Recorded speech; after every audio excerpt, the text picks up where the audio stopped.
हाँ लबड़ी दीदी। हाँ नेपाल वाली। गोर लागे छियन, ठीक खुश है रहू। की कहियन? कहू ना ये की समाचार छै घर के? सब ठीक है करूँ।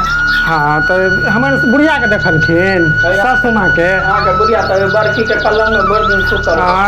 आम गाछी में? हाँ ये दीदी एगो जो दिन देखल एगो बच्चा के टिकला उठल बुढ़िया हाथ में चल के छीन ले। ई बुढ़िया के गुण नहीं छिए, मौगी के गुण देलहा छिए। की कहियन बुढ़िया के तो मति गति। हाँ कहाँ आबै छै हमरा जोर में नून तून पड़ा के बुढ़िया के जे छै किया करल के दीदी बुझलखिन? वृद्धा पेंशन जे छै भेटत कम से कम जे छै 10 साल से रखले छै।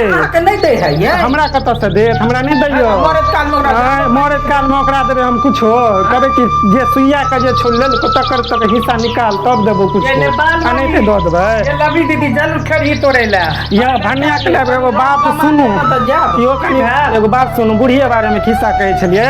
बुढ़िया जे कहै छै हमरा नहीं करे या नहीं करे ये केना करबे से कहियो। बेटा के जोर में रहै छै हैं, पुतोह के जोर में रहै छै से बुढ़िया के करिए हम बताओ तो। सुन एक मिनट कहै छी अहाँ सब चुप रहो। काथी बुढ़िया जे है। हाँ बुढ़िया जे है बुढ़िया के लोग यहाँ के गोतनी बस में कॉल ले बस में कॉल ले दीदी बुझलिए।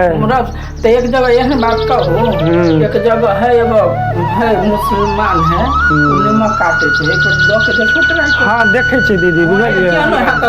ये सेवा करू ये हमरा सबके आत्मा जड़ गेल कि हमरा सबके आत्मा जड़े कि कखन हमरा दूरा दरवाजा पर आबे आ बैठे। लेकिन की कहिए एकरा सबके सेवा करी के चाही, लेकिन ओकरा तो लालच आबि गेलै मौगी के।